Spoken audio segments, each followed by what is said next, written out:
Tidak bisa. Jadi kadang kita takut gitu. Takut menyampaikan kebenaran, takut dibenci, takut dihujat. Saya dulu kalau lihat YouTube Pak, komenan bagus-bagus. Sekarang nggak ada yang bagus Pak. Sengke kok sih nyongko komenan setia. Kalau dulu biasanya diskusi dengan orang kafir, dengan pendeta, dengan rabi Yahudi. Saya lihat komenan itu, umat Islam mayoritas di Indonesia Pak. Sekarang lawan Fakot Hadamaddin itu, ya, komenan hancur sekarang Pak ya. Algoritma itu gak ada yang baik itu. Palang ini, kelin, namanya guru gembul itu. Nah, itu mengatakan tidak ada karomah itu, tidak ada. Kalau kita mengatakan tidak ada, padahal faktanya dalam fakta sejarah, Khalid bin Walid hanya memegang satu rambut Nabi, tidak mati-mati perang itu Pak. Ketika diceritakan Al-Faqih Al-Muqaddam pernah Isra Mi'raj, wah itu halu katanya. Syuk mak lama rayang Pak. Dalam hati saya Pak ya, kayak letak ngocak bae gitu loh. Megeli orang yang macam kitab pas-pasan megeli. Padahal di dalam kitab Al-Futuhat Al-Makkiyah Ibnul Arabi mengatakan Isra Mi'rajnya Nabi dengan para wali itu beda Pak. Istilahnya dari hidup, bayangkan Imam Ibnu Arabi hidup tahun berapa abad yang lalu beliau hidup. Istilah Isra Mi'raj para wali itu sudah ada gitu. Sekarang dikatakan mustahil, berarti lebih hebat daripada Nabi Muhammad dong. Nah itulah orang yang ta'allama minal awraq, hanya belajar dari buku, dari YouTube, dari Facebook. Kalau kita sekarang bingung, kiai ini bilang A, kiai ini bilang U, yang ikut yang mana? Kata Rasulullah, fa idza ra'aitum ikhtilafan katsira fa alaikum bisawadil a'dham. Ada lagi yang bilang apa itu, tes DNA katanya ya. Saya tes DNA, ternyata 70% saya keturunan Eropa Pak. Bisa jadi saya dua pupu dengan Messi itu. Wallah, tapi dalam hati saya ini saya sedang menghadapi orang-orang yang sangat keren sebenarnya, keren. Mereka ini keren Pak, dikit-dikit mainnya memarahi malaikat mungkar nakir, kan keren. Bayangkan Pak, kalau ada acara hujan yang dimarahi mungkar nakir, apa kaitannya Pak? Mungkar nakir tugasnya di kuburan, bukan bagian hujan. Ini kan malaikat mungkar nakir, Anda kan bisa jawab salah saya apa guys, kan gitu. Bagian saya kuburan bukan hujan gitu loh. Gus Intip, gerakan untuk sesama, inspirasi kreatif. Assalamualaikum warahmatullahi wabarakatuh. Alhamdulillah wassalatu wassalamu ala rasulillah Sayyidina Muhammad ibn Abdillah wa ala alihi wa sahbihi wa man walah, amma ba'd. Yang Al-Fakir ta'zimi dan Al-Fakir cintai, Al-Habib Muhajir, Al-Habib Ridha, dan seluruh para habaib yang hadir pada majelis ya insya Allah penuh dengan barokah ini, dan para asatidzah wa ustadzat dan seluruh para tokoh, para sesepuh yang hadir tanpa Al-Fakir sebutkan satu persatu nama beliau, dan insya Allah tidak mengurangi rasa hormat Al-Fakir kepada beliau semua.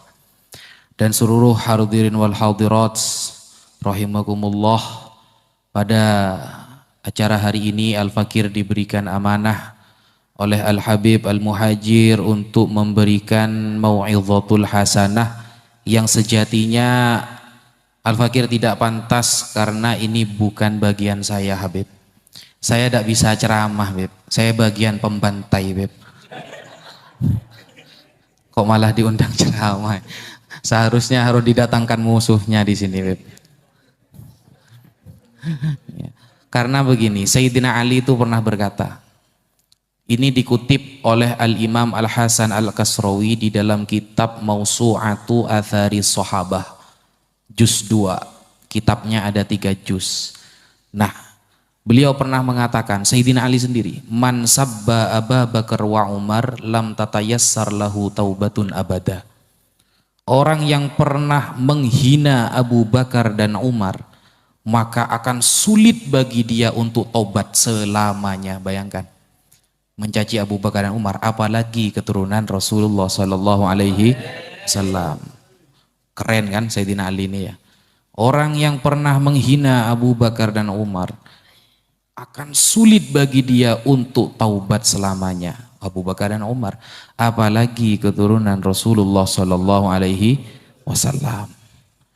Sehingga mengapa di setiap maulid selalu di awal-awal ada inna fatahna laka fathan mubina. Itu kan surah Al-Fathu. Liyaghfira lakallahu ma taqaddama min dzambika wa ma ta'akhkhar wa yutimma ni'matahu 'alaika wa yahdiyaka shiratal mustaqim. Jadi cerita ayat itu begini, asbabun nuzul. Ya. Kalau di Al-Qur'an namanya asbabun nuzul. Pada ayat kedua, liyaghfira lakallah. Kalau kita melihat di dalam tafsir Al-Qurtubi, Qurtubi ini nama daerah Cordova di Spanyol, baratnya nguling, Pak. Ya. Ya anggap ke barat terus. Nah, Imam Qurtubi waktu menafsiri ayat ini, beliau meriwayatkan bahwa suatu saat ada 3 golongan yang istiqomah mencaci Nabi Muhammad Sallallahu Alaihi Wasallam. Yang pertama orang munafik, yang kedua orang Yahudi, yang ketiga musyrikil Arab. 3 golongan ini istiqomah setiap hari mencaci Nabi Muhammad Sallallahu Alaihi Wasallam.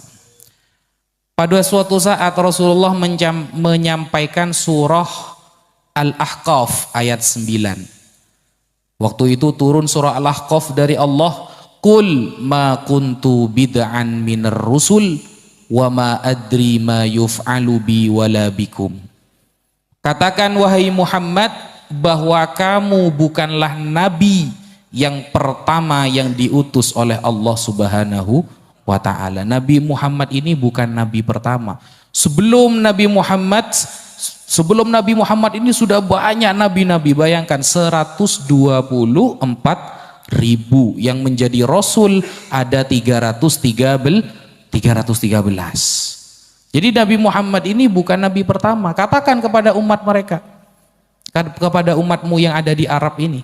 Nah, wa ma adri ma yuf'alu bi wala bikum, kata Nabi Muhammad melalui ayat dari Allah ini. Aku tidak tahu kalian ini akan selamat apa tidak nanti di hari kiamat. Begitupun aku. Jadi Nabi Muhammad tidak bisa menjamin umatnya selamat dan dirinya juga selamat. Semua tergantung kudrat dan iradah dari Allah Subhanahu wa ta'ala. Terserah Allah. Saya mau dimasukkan neraka, ya terserah Allah. Intinya seperti itu kata Nabi itu.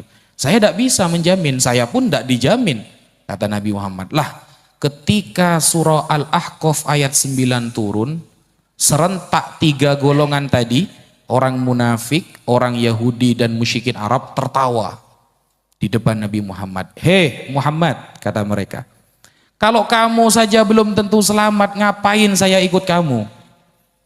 Kalau kamu saja belum tentu masuk surga, ngapain kamu maksa kita?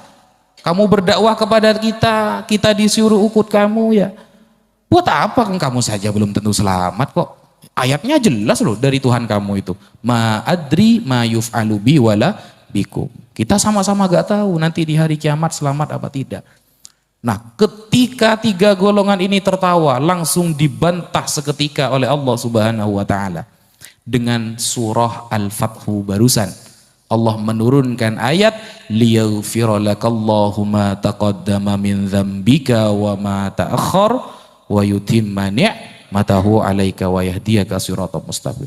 Dibantah oleh Allah bahwa ayat itu berarti semua dosa Nabi Muhammad yang dulu sampai akan datang akan diampuni oleh Allah. Berarti menunjukkan Nabi Muhammad itu maksum, terjaga dari dosa, dan akan selalu dituntun oleh Allah siratal mustaqimah, ke jalan yang pasti benar.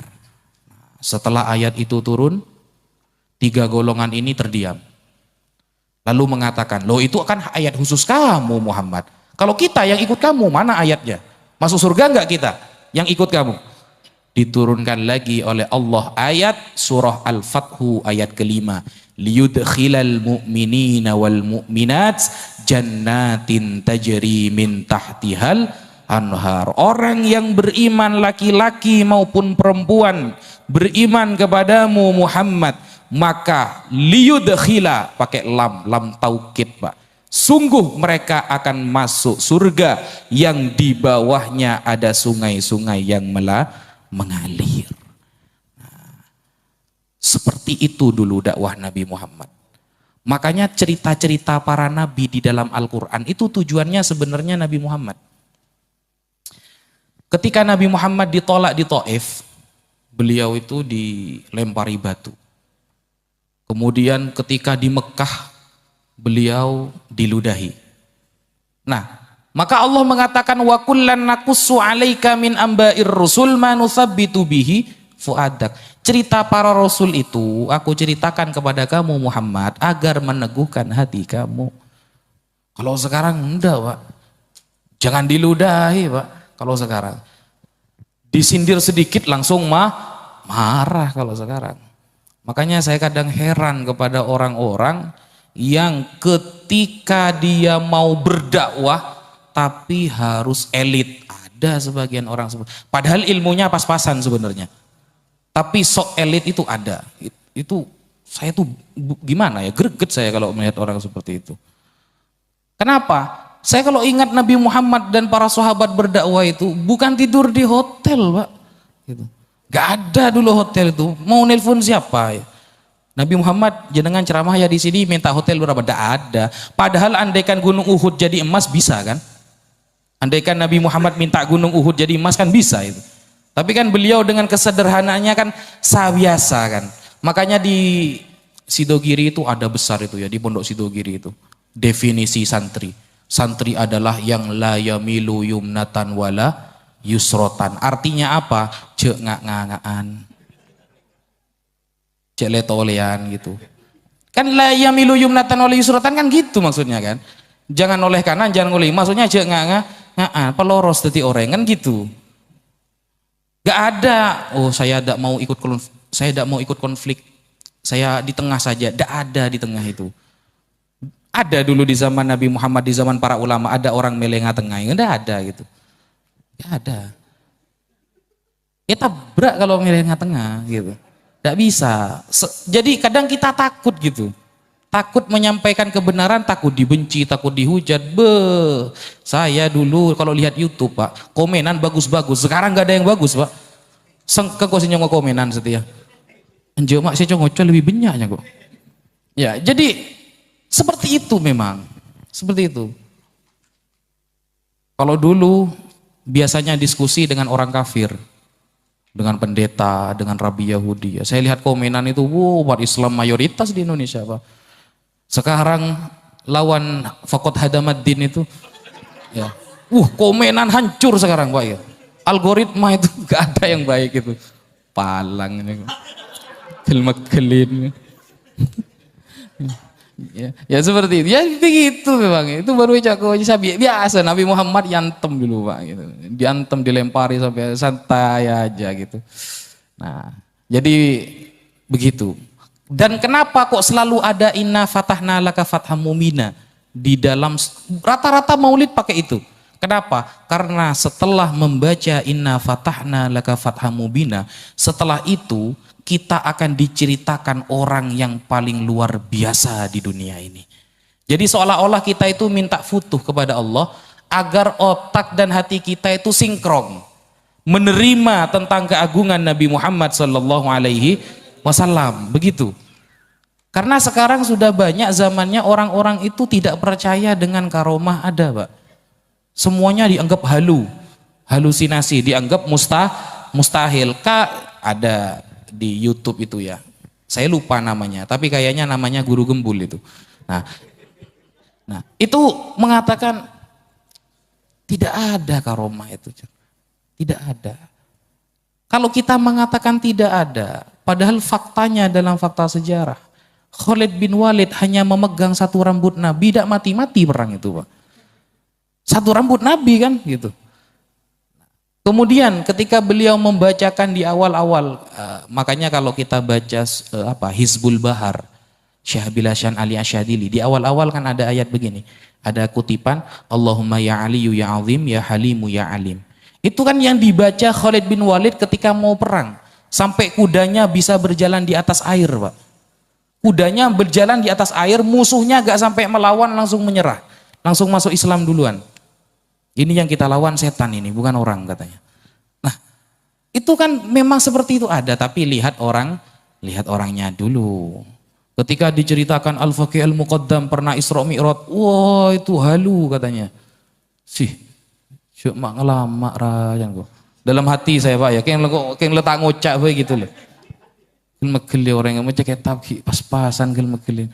Padahal di dalam kitab Al-Futuhat Al-Makkiyah Ibnul Arabi mengatakan Isra Mi'rajnya Nabi dengan para wali itu beda, Pak.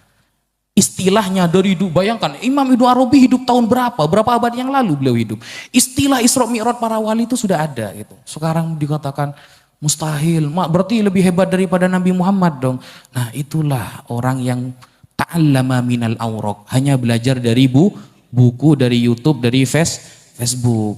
Karena kata Al-Imam Al-Khatib Al-Baghdadi, man ta'allama minal awraq yuqalu lahu sohafi falaysa bi'alim. Orang yang hanya belajar dari buku tidak bisa dikatakan alim. Dia itu hanya bisa dikatakan tukang buka buku. Kenapa? Wa innamal ilmu bitta'allum min afwahil ulama. Ilmu hanya bisa didapatkan dari lisan para ulama. Karena kehebatan orang alim itu ada pada dirinya, bukan pada karyanya. Sehingga dulu orang yang bernama Tuma, Pak, membaca kitab Habbatus Sauda Dawaun Likudida dibaca Hayyatus Sauda, Pak. Yang awalnya jinten hitam, obat dari segala penyakit, gara-gara gak ada gurunya, nambah titik 1 jadi Hayyatus Sauda, artinya ular hitam. Akhirnya dia ke sawah, Pak, nyari ular. Wah, ular hitam adalah obat dari segala penyakit. Dimakan sama dia, Pak. Gara-gara belajar kitab gak ada gurunya. Akhirnya tahlilan, Pak. Jadi ular dimakan gitu. Hanya gara-gara 1 titik langsung tewas, Pak, gitu. Gara-gara gak ada guru. Apalagi 1 kitab gak ada gurunya. Akhirnya jadi faqad hadamaddin, merusak tiang-tiang agama. Kan begitu. Sehingga memang kumpulan-kumpulan seperti ini nih bagus. Kenapa bagus? Beliau tadi menerangkan tentang sholawatnya. Diartikan sama beliau, kemudian diterangkan. Sekarang itu kita hidup di zaman qalilun ulama'uhu tapi kafirun khutoba'uhu. Yang pinter ceramah banyak tapi ulamanya sedikit. Sekarang ini coba sampean bayangkan, jangan dikira orang yang ada di panggung disaksikan jutaan orang ceramah dia ulama, bukan begitu standar ulama. Bukan begitu. Dulu Syekh Ahmad Khatib Al-Minangkabawi, tahu Pak? Tidak tahu karena tidak pernah ketemu kan? Ya. Syekh Ahmad Khatib Al-Minangkabawi, beliau itu Imamul Haramain, pernah menjadi imamnya Mekah Madinah. Beliau itu waktu tahajud pernah berkata kepada Allah, ya Allah, siapa orang yang paling afdol di Mekah dan Madinah ini? Siapa orang yang paling utama di Mekah dan Madinah ini? Ternyata di dalam mimpi beliau bertemu Rasulullah Shallallahu Alaihi Wasallam. Apa kata Rasulullah? Bukan kamu khotib yang paling utama di Mekah dan Madinah. Orangnya besok ada di pintu nomor 2 di dekat Mekah katanya. Dikasih tempat ya, dikasih lokasi sama Rasulullah di mimpinya itu. Besoknya datang ba'da maghrib Syekh Ahmad Khatib ke tempat tersebut. Ternyata di tempat itu ada orang tua yang muridnya cuma 2, Pak. Yang dia ngajar itu hanya ngaji alif ba ta itu. Alif ba ta itu cuma 2 muridnya. Orangnya biasa-biasa. Itu kata Rasulullah orang yang paling utama di Mekah dan Madinah. Berarti kan keutamaan orang itu tidak bisa karena terkenalnya. Tapi mungkin karena keikhlasan hatinya. Kan begitu. Tidak bisa kita mengatakan, ini pondok pesantrennya besar, berarti wali. Wah ini lagi stempel wali ini. Cek gampangnya sekarang saya stempel wali ini, Pak. Iya. Mereka ini yang membenci para habaib kan pengen punya gelar kan. As-segaf. Kan pengen gitu kan. Saya bisa pakai itu almarhum, bisa kan? Ya. Sebenarnya bisa saja, cuma kayak letak nyaman gitu ya. Tak biasa gitu. Ya, kan ngejar gelar itu kan makanya sampai ambisi lah ya, sampai ambisi gitu. Yang dikejar kan itunya di belakangnya itu. Padahal andaikan mereka pakai kan bisa juga sebenarnya. Al-atos geli ya. Ya. Atena geli kapi. Ya, jadi seperti itulah kira-kira. Sehingga memang kata sahabat Abdullah bin Mas'ud itu manistanna falyastanna biman qad mata fa innal hayya la tu'manu bihil fitnah. Kalau mau ikut ulama, ikut yang sudah wafat karena yang hidup belum tentu aman dari fitnah. Jadi kalau mau ikut ulama itu yang sudah wafat, Imam Nawawi, Banten, Syekh Hasyim Asy'ari, Kiai Maimun Zubair, Kiai Khalil Bangkalan, Kiai Nawawi Sidogiri. Yang sudah wafat itu sudah aman dari fitnah. Ikuti pendapat mereka. Itu kata sahabat Abdullah bin Mas'ud. Ya. Sehingga kalau kita sekarang bingung, kiai ini bilang A, kiai ini bilang U. Yang ikut yang mana? Kata Rasulullah, fa idza ra'aitum ikhtilafan katsira fa'alaikum bisawadil a'dham. Kalau kalian melihat perbedaan yang banyak, ikuti yang mayoritas. Mayoritas para ulama, maksudnya para ulama sejak dulu. Kalau kita bingung mau ikut siapa, maka ikuti yang mayoritas para ulama dulu. Maka karena kenapa? Kata Nabi itu inna ummati lan tajtami ala dhalalah. Umatku tidak akan pernah bersepakat pada kesesatan. Tidak mungkin umat Islam ini langsung murtad semuanya, gak mungkin. Tidak mungkin umat Islam 50% sesat semuanya, tidak mungkin. Wa yadullahi alal jamaah, dan pertolongan Allah pasti ada pada grup yang mayoritas ulama. Gitu aja, gampangannya gitu. Kalau kita bingung ini yang mana ya, yang benar ya. Ada lagi yang bilang tes DNA katanya ya. Saya tes DNA, ternyata 70% saya keturunan Eropa, Pak. Bisa jadi saya dua pupu dengan Messi itu. Nimor sebereng lah ya. Jadi kan mereka ini, tapi dalam hati saya ini saya sedang menghadapi orang-orang yang sangat keren sebenarnya, keren. Mereka ini keren, Pak, dikit-dikit mainnya memarahi malaikat mungkar nakir, kan keren. Bayangkan, Pak, kalau ada acara hujan yang dimarahi mungkar nakir, apa kaitannya, Pak? Mungkar nakir tugasnya di kuburan, bukan bagian hujan. Ini kan malaikat mungkar nakir, Anda kan bisa jawab, salah saya apa, guys, kan gitu. Bagian saya kuburan, bukan hujan gitu loh. Tidak sesuai dengan tupoksinya kan gitu. Kalau acara hujan yang saya kejar adalah mungkar nakir. Duh, kasihan malaikat kata saya. Yang lain pengen masuk surga, dia malah pengen jaga neraka, kan keren. Ya. Yang lain itu udah ada syafaati lil kabair min ummati kata Rasulullah. Syafaatku bagi para pendosa besar dari kalangan umatku. Semuanya pengen masuk surga. Lah ini malah pengen sip-sipan sama malaikat Malik, jaga neraka. Ya. Ini kan keren mereka ini. Sehingga wajar ketika muridnya itu nolak semua ulama sedunia. Karena gurunya saja malaikat yang ditolak gitu. Jadi sanadnya sambung ini sudah. Ya. Kalau gurunya level ulama, muridnya level malaikat, muridnya level para ulama, semuanya ditolak. Ya tidak apa-apa sih, enggak apa. Makanya orang-orang keren seperti ini tidak bisa dilawan itu. Ya. Yang asli itu memang ada cap badaknya memang. Ya.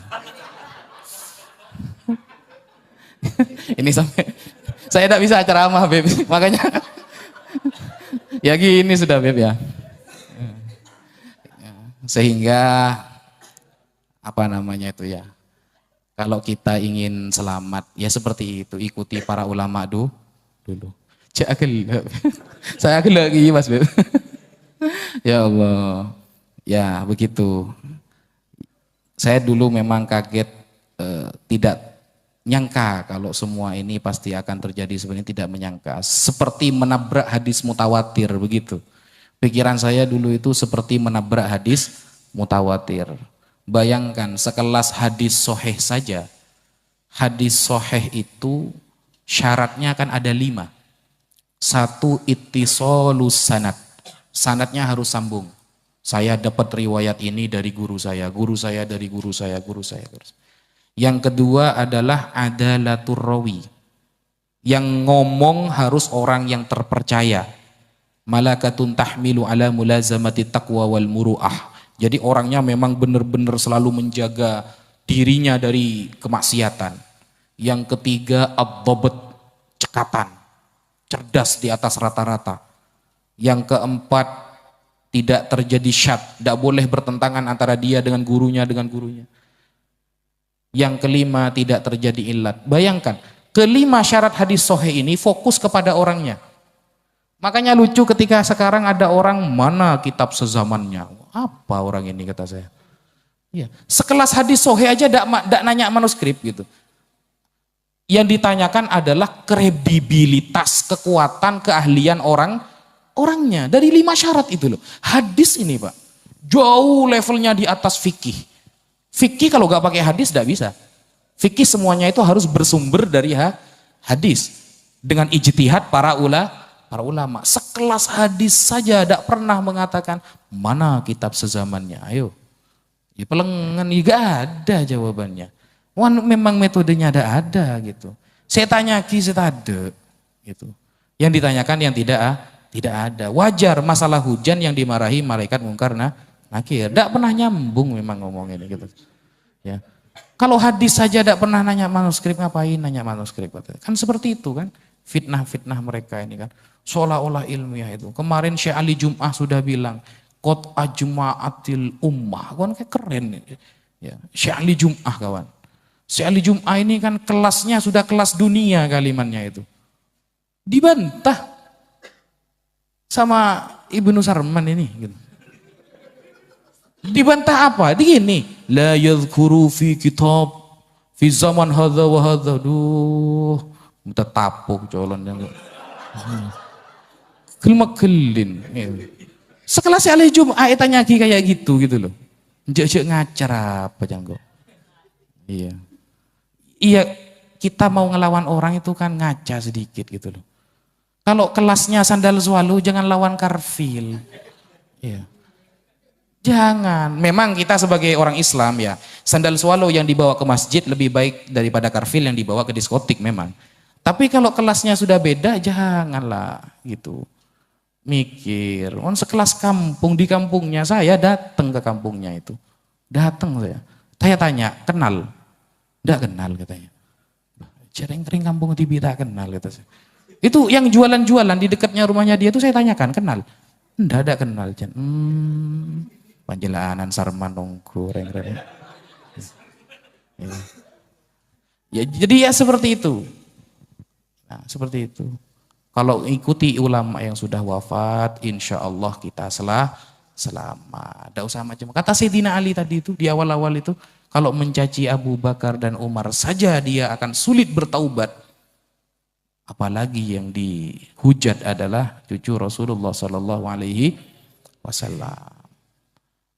Saya tidak bisa panjang-panjang. Mungkin terakhir Al-Fakir ingat bahwa dulu ketika para sahabat itu, jadi Al-Quran itu kan 2 kali. Al-Quran dikumpulkan oleh para sahabat 2 kali, di zaman Sayyidina Abu Bakar, kedua di zaman Sayyidina Uthman. Nah, di zaman Abu Bakar Al-Quran dikumpulkan karena banyak orang yang wafat di perang Yamamah. Banyak orang yang hafal Quran wafat. Sehingga takut Al-Quran ini hilang karena Allah sudah mengatakan inna nahnu nazzalna dzikra wa inna lahu lahafidhun, kami yang menurunkan dan kami yang menjaganya. Maka Allah mengetuk hati para sahabat untuk menjaga Al-Quran di zaman Abu Bakar. Karena perang Yamamah banyak orang hafal Quran wafat. Nah, kedua Al-Quran dikumpulkan itu di zaman Sayyidina Uthman. Nah, ketika ada laporan dari sahabat Abu Hudzaifah bin Al-Yaman bahwa orang-orang di luar Arab sudah banyak yang membaca Al-Quran tidak sesuai dengan yang diajarkan oleh Rasulullah. Sehingga Sayyidina Uthman mengangkat beberapa sahabat untuk menjadi panitia pengumpulan Al-Quran. Saat itu fitnah di mana-mana. Bayangkan, fitnah di saat masih banyak para sahabat. Padahal secara akal, kalau ada Utsman dan ada Sayyidina Ali kan selesai. Ternyata tidak. Karena di sisi lain Nabi Muhammad juga memuji sahabat Abdullah bin Mas'ud. Juga ada sahabat Ubay bin Ka'ab. Dan sampai detik ini fitnah yang selalu dinarasikan oleh orang-orang Kristen. Jadi orang Kristen itu punya fitnah yang sampai detik ini mereka suarakan adalah mana mushafnya Ubay bin Ka'ab. Mana Al-Qur'annya Abdullah bin Mas'ud, katanya oleh Allah dijaga. Nah, itu kan fitnah dari dulu. Fitnah. Sampai terakhir pada zaman Imam Ahmad bin Hambal. Fitnah itu berkembang menjadi namanya aliran Mu'tazilah. Tahu Mu'tazilah? Gak tahu ya? Ya, jadi melekas gitu ya. Gak tahu gitu. Nah, Imam Ahmad ini, nah ini keneng rela ya. Imam Ahmad ini orang yang terkenal hafal 1 juta hadis, Pak.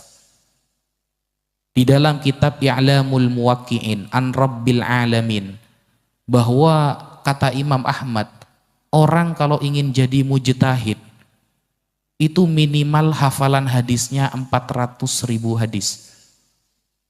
Bayangkan, mujtahid ini orang yang bisa langsung ngambil hukum di Quran dan hadis. Minimal hafalan hadisnya 400.000 hadis. Kita Arba'in Nawawi tak hafal, Pak. Sini gini, roh. Tak hafal itu kita itu. Mungkin sampai kitabnya hilang itu. Ya. Tak hafal kita itu. Mungkin yang hafal yang di awal. Innamal a'malu binniyati wa innamal likulli imrin ma nawa. Itu tok sudah, buka kedua adalah. Enggak bisa. Enggak bisa, ya. Imam Ahmad ini, Pak, ya, kan ratona hadis, ratunya hadis beliau itu. Beliau, Pak, disebutkan dalam kitab Al-Adabu Syar'iyah wal Minahul Mar'iyah, bahwa suatu saat Imam Ahmad ini habis sholat di masjid, mau keluar lewat pintu. Kalau lewat jendela dikira maling kan, Pak, ya. Jadi lewat pintu. Nah, kemudian ketemu ada sayyid kecil, Pak. Habib kalau kata orang sekarang itu kan. Ada Habib kecil mau keluar juga. Imam Ahmad minggir, Pak. Gak mau keluar duluan. Apa kata Imam Ahmad? Tafadhol Habib atau Sayyid antum duluan. Yang Sayyid kecil ini bilang, loh Imam antum duluan. Antum kan ulama. Loh enggak, jenengan duluan. Bayangkan Imam Ahmad hafal 1 juta hadis, Pak. Jia Anan Sarman, hafal hadis siapa ji, Pak? Marah bek ngaca sekuni itu. Imam Ahmad hafal 1 juta. Beda Sayyid Kuni tak gelemnya keluar duluan itu. Tidak mau. Akhirnya dipaksa, monggo Sayyid. Ini sanadnya sahih. Ya, sanadnya sahih. Nah, ketika Sayyid itu keluar, Imam Ahmad berkata kepada murid-muridnya, dia ahlul bait Rasulullah, wajib bagi kita menghormatinya. Sekelas Imam Ahmad. Sekarang kan ada golongan-golongan yang mengatakan kita ikut Imam Ahmad, kayak tak gelem kemolot, ya. Mengatakan kita ikut Imam Ahmad tapi tidak mau dengan Maulid Nabi Muhammad SAW. Ada sekelas Imam Ahmad. Nah, beda sama Ahmad nguling, Mbak. Ini kalau diturut, saya itu udah biasa satir, Pak. Kalau ya saya sebutkan namanya saja sudah gitu. Biar paham semua. Takut ada yang nggak paham, Beb. Kalau disebutkan nama-nama anunya, Beb, gitu. Ya, mungkin itu dulu yang bisa Al-Fakir sampaikan sedikit, semoga bermanfaat. Dan ingat-ingat kata Rasulullah, kalau kita bingung harus ikut siapa, maka ikutilah mayoritas para ulama. Dan kata sahabat Abdullah bin Mas'ud, ikutilah ulama yang sudah wafat karena mereka sudah aman dari fitnah. Wallahu a'lam bishawab. Wassalamualaikum warahmatullahi taala wabarakatuh.